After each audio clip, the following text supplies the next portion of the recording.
Thing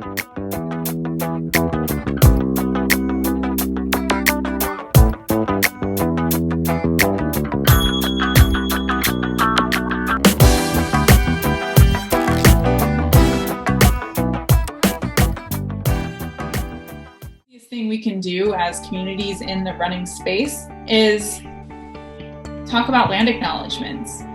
Invite, if there are local Indigenous communities and tribes nearby, give them give them X amount of, entries into that race. I'm going to take this time with my running to give back through prayer, to give back with intentional space created where, for me, it didn't matter about running a fast time anymore. With one post talking about who I prayed for and why, that changed everything. And it created this awareness in the running community. And I'm really grateful, and they've really shown up. Probably the biggest piece of advice is you can have an impact. You can be part of that ripple effect of change. Whatever you do, what you're passionate about, you can inspire the next person. And that's Jordan Daniel. And I'm your host, Santosh Shiva. Welcome to another episode of RunYogi Diaries. A quick message: please try and minimize use of single-use plastic. It's destroying our oceans and getting back into our food chain.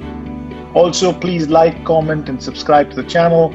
It helps the cause. In the process of preparing for my conversation, I got to learn about the America's Indigenous people and their history. It's fascinating and troubling at the same time. We get to talk about Jordan's running journey, her pivot into using running as a platform for advocacy for her people, the challenges of being a marginalized community, her effort in running the Boston Marathon to raise awareness of the missing Indigenous women, and what programs are underway to support their cause. Let's dig in. Hey Jordan, welcome to RunYogi Diaries. Hi, thank you so much for having me. Absolutely. It's an honor, and I'm so stoked speaking to an Indigenous woman, a Lakota woman at that, for the first time in my life. So it's a big deal for me. Being in America for almost 20 years now, I'm speaking for the first time to a Indigenous American. So it's just amazing. So awesome. So thank you so much for being here. And thank you for having me. And I want, so first off, I'll let you maybe do a quick personal introduction and then we'll get in. Yeah, so thank you for having me. It's great to share in this virtual space with you and have these discussions. My full name is Jordan Marie Brings, Three White Horses Daniel. I am Koichasha Lakota, a citizen of Koichasha Oyate, the Lower Brule Indian Reservation. I am the founder and organizer of Rising Hearts, which is an Indigenous-led grassroots group, organizing multiple virtual running events and wellness events to bring and call community in. And that's the main center and focus, is to build community and to create visibility and representation for all of our communities. And so that's the other part of my life and my job. I'm a professional athlete and runner with ultra running. I serve on multiple councils and board member roles, as well as my full-time day job with UCLA as an outreach and project manager. Awesome. You're a busy person. Of the many hats that I wear. That's a ability. Not many people can do that. Right? So you have a unique ability to have multiple personas. That's great. So question, I want to talk to us a little bit about the name itself, right? So you have, your name is Jordan Mary Bring Three White Horses Daniel. So what is the significance of Bring Three White Horses in that name? That's our family name. And okay. My grandfather's side of the family, he's the Chungu Lakota from the Rosebud Indian Reservation. Okay. His family, he chose to not break up the name. Some of his brothers, siblings, as they were leaving the res and going to different schools and just going on different paths in their lives, some of them chose to break up the name into shorter bits, but he kept the full name. And that's what my mom has. That's what my uncle had. That's what I have now and what I'll carry on for my kids. Amazing. I want to start with the beginning. How did you get into running as a sport? be great to hear about your journey in running and how did you pivot into professional running at that. So it'd be great to get a sense of how it all started. Yeah, to put it easily, I'm a fourth generation runner. So I guess you could say I was kind of born into it. My great grandfather was a distance runner. My grandfather, Niall Brings, who rode horses, he was a middle distance runner and was training for the Olympics in his time. And sadly, due to some life circumstances, he was unable to go.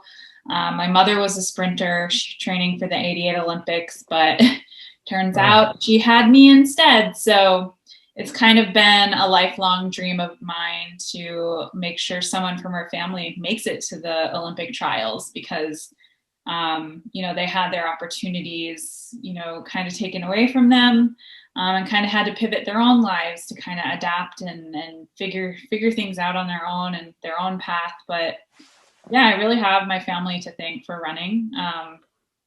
Have to thank probably the most my grandfather, Niall. He took me on my first run when I was 10. So I've been running for 22 years now. I'm 32 years old, and it's just something over time, gradually, I've just become to love and appreciate so much. And the beginning part of my running career in life, was because my grandparents did it. My mom did it.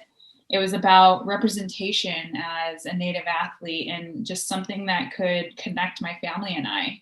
And there were those pressures, obviously, but I think that was more so my doing than my own family's. They always wanted me to try every other sport possible and not feel the pressure to have to be a runner. But I would say that transition to where running became fully for me and that I truly fell in love with it was in college. And at that time, I was confronting a dark secret that I had with my eating disorder. And my college coach helped me to confront that and admit to it and to seek out help. And once I did that and started taking care of myself and started reframing my connection and relationship to food with running, running got better, and I started having PRs and doing just really well and feeling really good and feeling healthy for the first time and feeling like running wasn't always straining.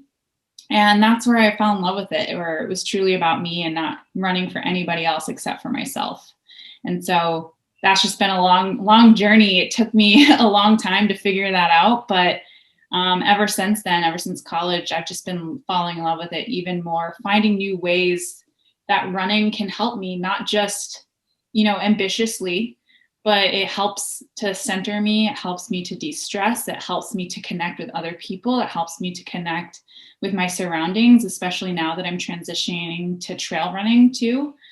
Just surrounded by nature and having that appreciation and deeper understanding with our connection to the lands and to our surroundings. And so it's just something that I just have a deep appreciation for, and just continuously to fall more in love with it every single day. And now running has intersected with my life of advocacy, my passion of advocacy and fighting for justice and fighting for our next generations. And so running has been my platform to have these conversations, to talk about the issues, especially with Indigenous communities, where I feel like we're always constantly fighting our own erasure. You said you started running, or you really started double focusing on running during college.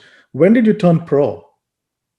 So I've been I guess elite or amateur for the last 9 years. And then now more recently, in the last year, I've been pro. And what's the highlight of your running career? Where do you place your, what is the highlight? Where do you think is your favorite moment in running?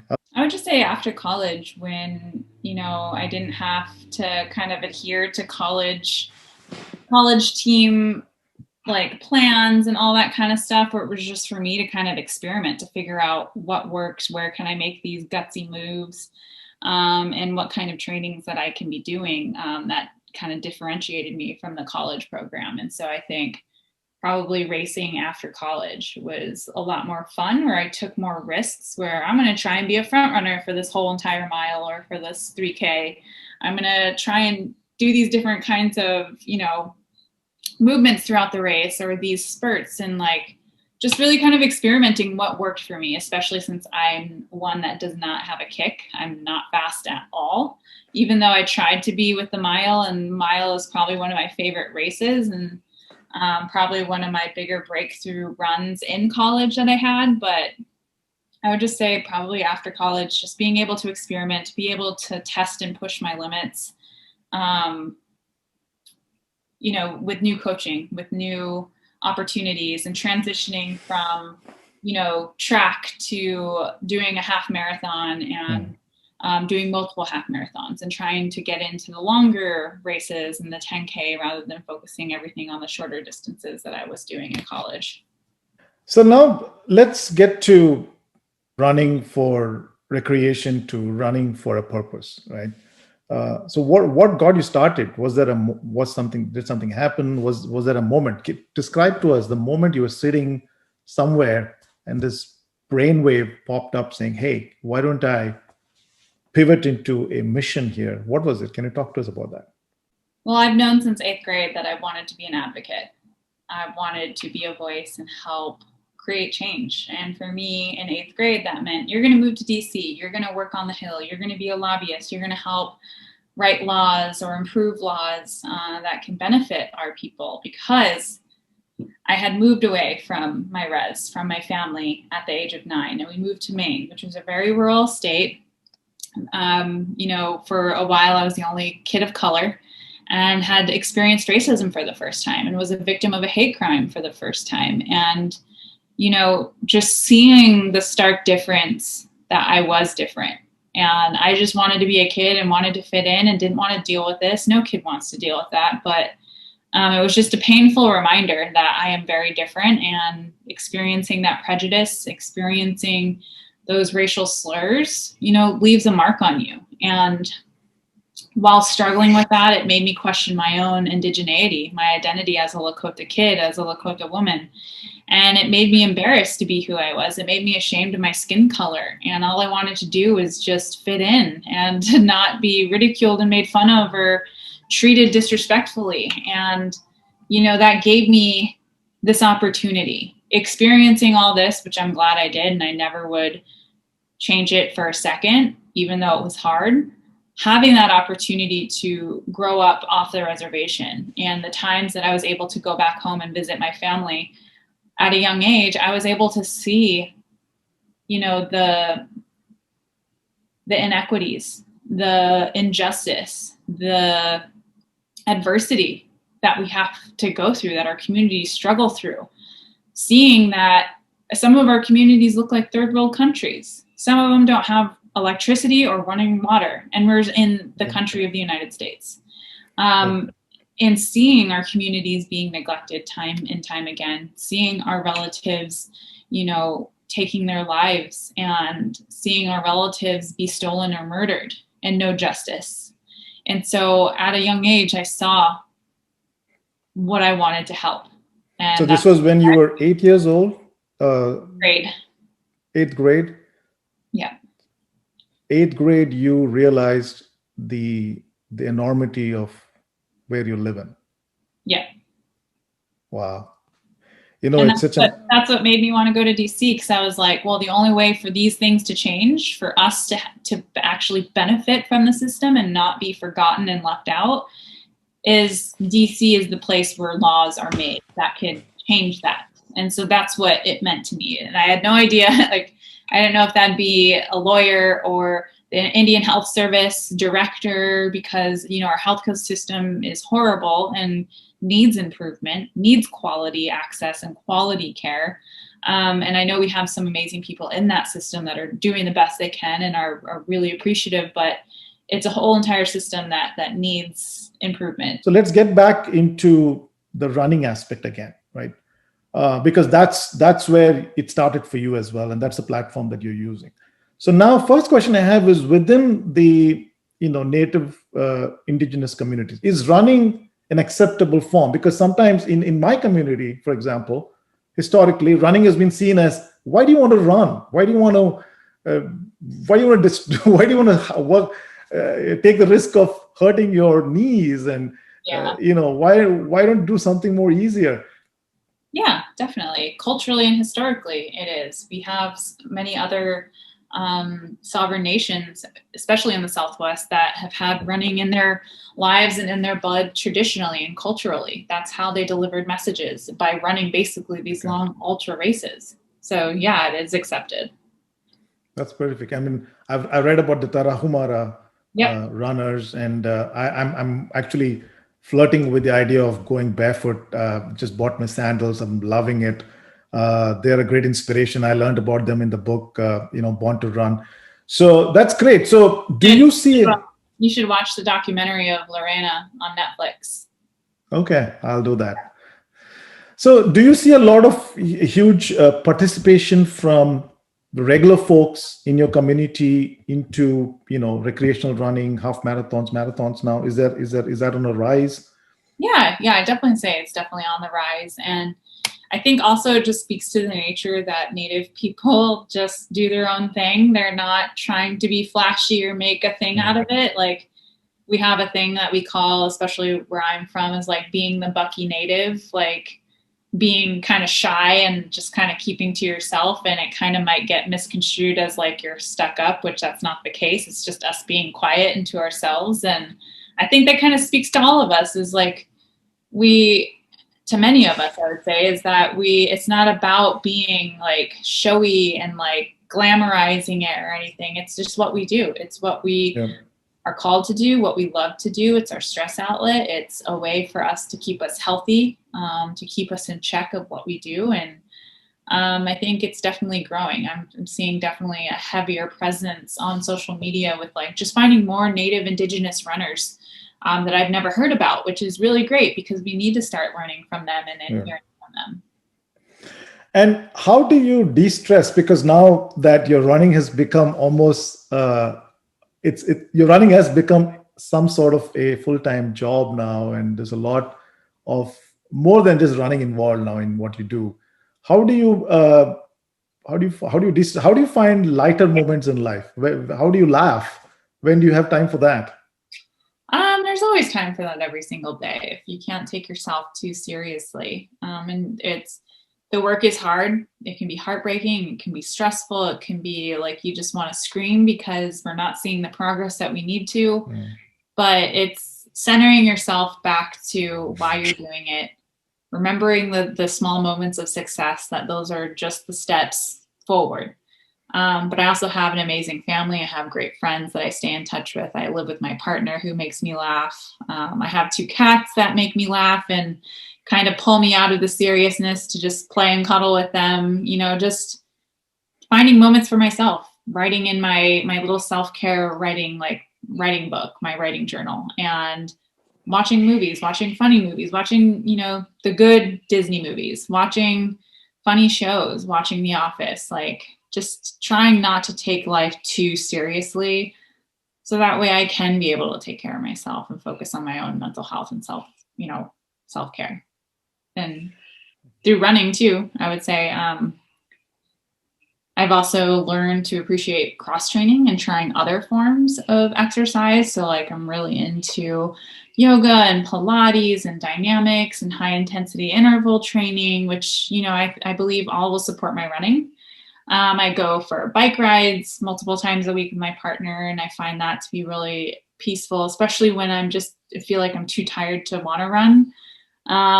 But yeah, it's just finding those other moments too. That's not just running. that's fantastic. And I was also reading that the Lakota culture is matriarchal. Yeah. Um, what is so? Is that still practiced today? Is the woman the head of the house, family? Is that how it is today? No, Mm, that's something that I feel like we've lost, and that's part of a big movement right now. That's has some of the phrases go like smash the patriarchy and uplift our matriarchs, like going back to some of the old ways and some of the old practices where women were in leadership roles, where we were asked for our opinions and our advice, whether we should go into war, whether we should go into, whatever these spaces are. It's about recognizing, that matrilineal importance and restoring and repairing that balance. And I think that's something that is being spoken to a lot today. It's what I'm seeing present in a lot of panels and other discussions and blogs of how can we bring our men to be supporting us, especially in this whole issue of the epidemic and international crisis of missing and murdered Indigenous women, is how can we bring our men, our warriors, in to support us, to really be there to support us and to listen to us and to be on the right side of fighting for us, fighting to protect us. But coming back to running again, I was wondering, because we all travel to run, a lot of us have not even seen the reservations. I was once in New Mexico and people said, no, don't go there. They don't like you to go there. And so I'm always curious because you don't get to meet people of Indigenous people. You don't get to make friends with them. You don't get to understand culture. The only way it can happen is if you met and, mingle, right? Yeah. So is there something like that at all being planned? I mean, will there be a race, a 50K in one of the reservations, which would invite people to come and see how you live and what you do? Yeah, I mean, you have Harold Benally, who also ran the 2019 Boston Marathon in his traditional moccasins, the whole course. He organizes, I think, an Ultra 50K, and it goes through Monument Valley. And it's only invite only. I think it's up to 150, maybe 200 participants. So that's the only one I know of. But in terms of other races, they're organized by other race directors on Indigenous lands or treaty territories or other spaces where they don't ever invite Indigenous communities to do a land acknowledgement. And that's one of the things that I'm trying to include in these conversations now that I have this platform and visibility, and I'm having race directors reach out to me or asking me to be part of these councils or to do some consulting. Is, the first easiest thing we can do as communities in the running space is talk about land acknowledgements. Invite, if there are local Indigenous communities and tribes nearby, give them give them X amount of, entries into that race. Invite them to do the opening land acknowledgement and prayer before the race begins. And if that can't happen, still do a land acknowledgement, but it has to continue past that. A land acknowledgement is only one step in a much larger picture of helping to give visibility to Indigenous peoples and building community and building these conversations to happen. And so that's something that I'm hoping to be part of that change. I'm an alliance ambassador with Runner's World, which, there are 5 of us, are working to hopefully, one, help create the running space to be more safe for women of color, for the LGBTQ community, for, all of us who have continuously felt these barriers and impacts, that this much larger system has created on us. And so that's something I'm really excited to do and to be part of in these discussions and the brainstorming of what that can look like. You also have Allison Desier, an OSL athlete, a HOKA athlete, but also one of the co-founders of Running Diversity, which is a big coalition of so many different running groups, running voices, to talk about what does this world look like in the running world, and how can we be more inclusive and supportive, and making sure we're hearing from those voices. So that's something I think that can happen. I think maybe Native communities, I'd love to partner with them in helping to make these happen, since I'm organizing a lot of virtual running events right now, and making sure that we can create these opportunities for people to, one, learn from us, to hear from us, to visibly see us, because we also have to fight the notion of our own erasure, that people think we don't exist anymore, and we still do, that we're extinct. I've heard that on the Hill back in my DC days. The ignorant questions of, do you all live in teepees still? And that was back in DC from a congressional office. So you can see the ignorance that is still there, and the stereotypes. So I think we have just a big opportunity in the running community for so many people to start talking about these issues, to start talking about the good, the bad, and maybe the solutions. Yeah, no, absolutely. I did, by the way, congratulations on being on the Runner's World. I did I did read that edition. I wanted to talk about it. Very nice to see you all on it. And I think one is, in general, there is issue of women's safety for running. I mentor a running group here, and one of the biggest issues for women is running by themselves. There were some bad incidents that happened a couple of months back here in Houston, where I live. So in general, for women and running, there is a issue of safety. And then, of course, there's the larger issue of what you guys are trying to do, which is to bring diversity and bring people in. So that is amazing. That's terrific. So what's next for you? What should we be following?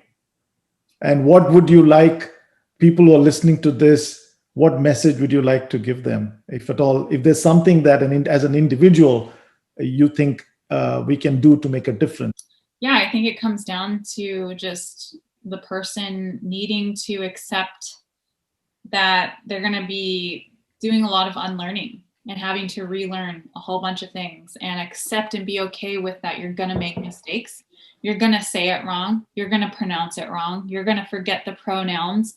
But as long as you're willing to take accountability and, just have an open heart and be willing to learn, I think that's what's going to help to lead to so much change that we're all fighting for. But I would say definitely, take it a step forward as a runner, as someone who just enjoys the outdoors. Do the research and find out whose lands that you're on. Go to the Native Land app, go to whoseland.ca. Those are definitely amazing programs to learn where you are and who those lands belong to and who the original caretakers are. It's definitely a work in progress, but they're great resources. And following Native voices and Native organizations on social media, if you do have social media, you have Illuminatives, you have Indian Collective, Native Organizers Alliance, Indigenous Environmental Network, all these amazing groups that are just really doing the work on the front lines, whether it's for climate justice all the way down to racial justice. And you can't have one without the other. And so you have all of these amazing voices doing this hard work in our communities. And so I would say, be proactive in your learning. Find out who they are. Do research in your own community. See if there are local Native organizing groups. There are a lot of International Indigenous Youth Council chapters all across the United States that began out of the Standing Rock movement and the fight against no DAPL. And just be proactive. Ask questions and then be proactive in finding the answers. Probably the biggest piece of advice is you can have an impact. You can be part of that ripple effect of change.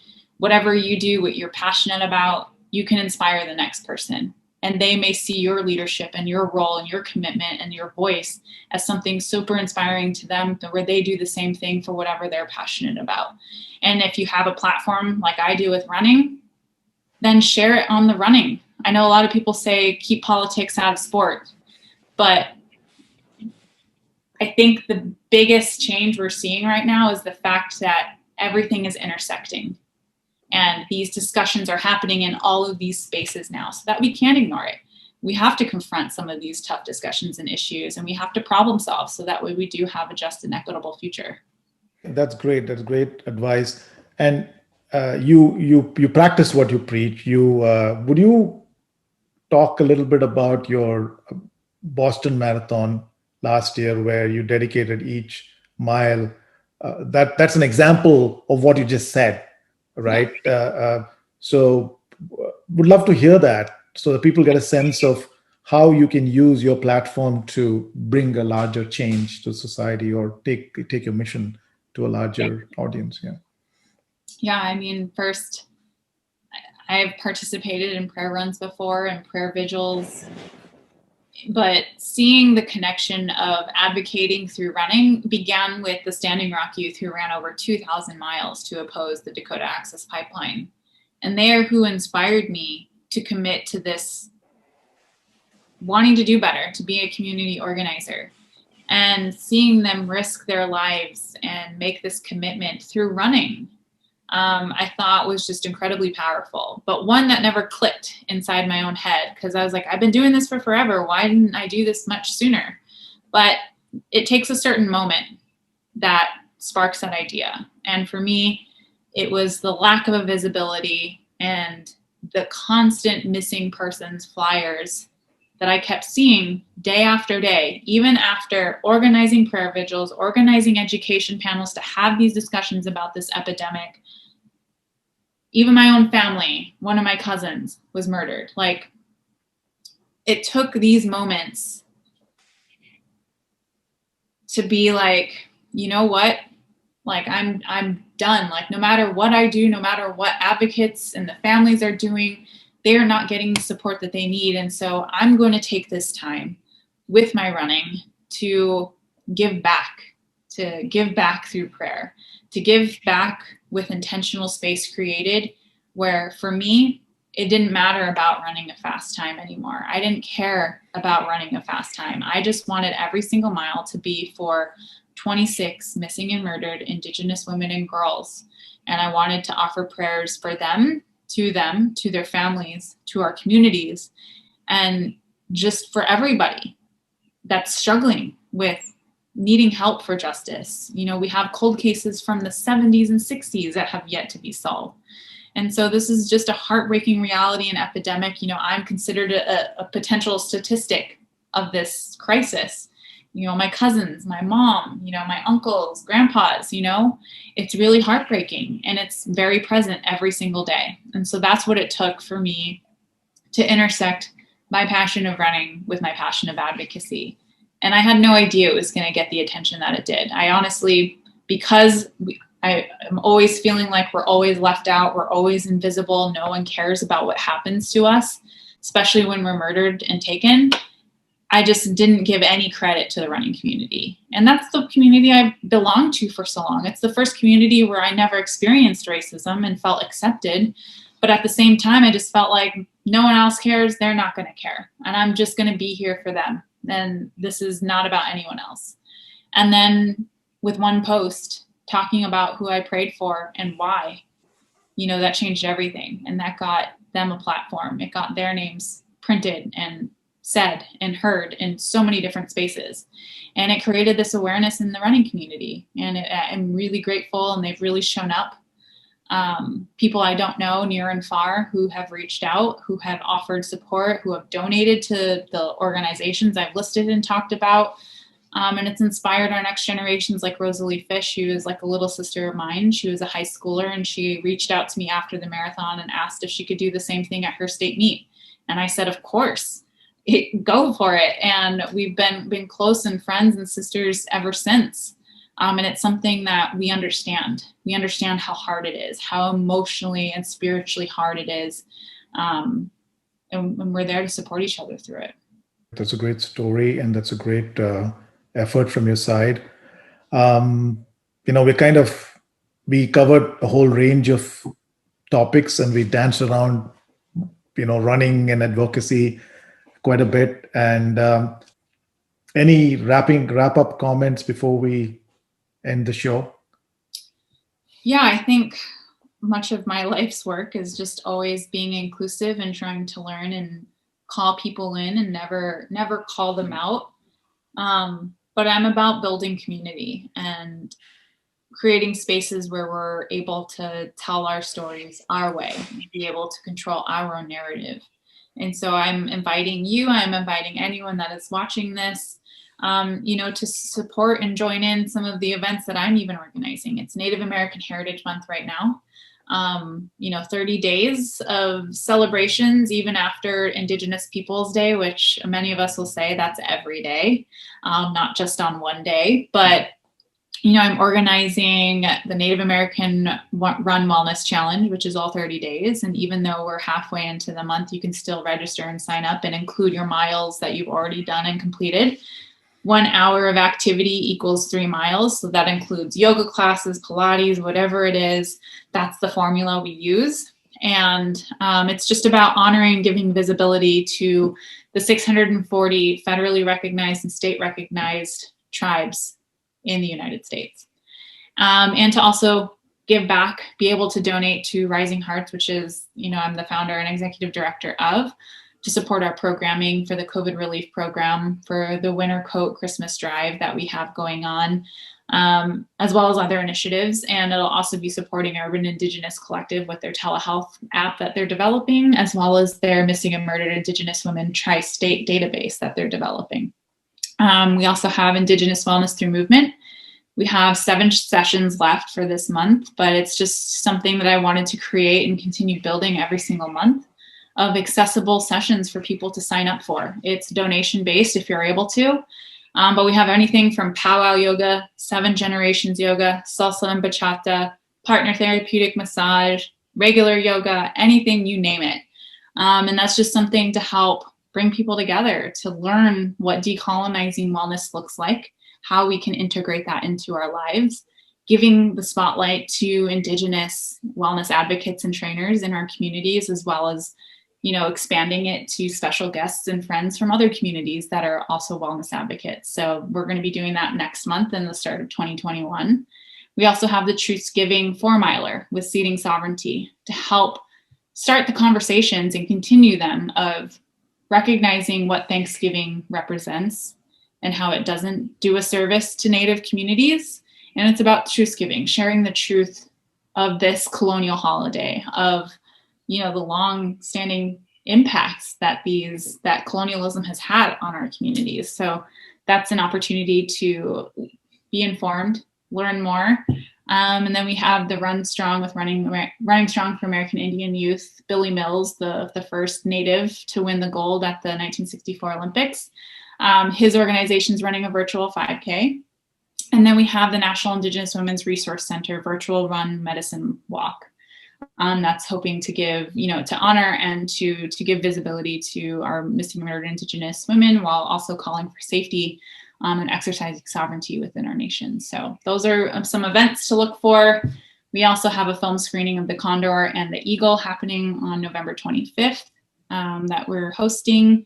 And yeah, just stay tuned to Rising Hearts and to me if you follow me on any of my platforms, always announcing and sharing these events that are mine, but also friends and friends of friends. So I'm definitely a resource sharing tool. Awesome.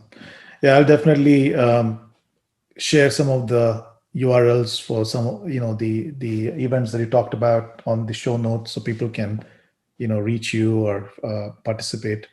And again, thanks a lot. It was a pleasure speaking with you. I personally have learned a lot just coming across your space. It's changed me. It's changed my perspective. I hope people who hear this podcast walk away with the same level of awareness of the Indigenous people, Indigenous culture. I can learn more. It's nice. It's nice to be finally learning some of this history, which we don't get to learn about. So appreciate it. Thank you so much. All the best in your future endeavors. We'll keep following you and see what you're up to. Appreciate you. Thank you so much. Thank you.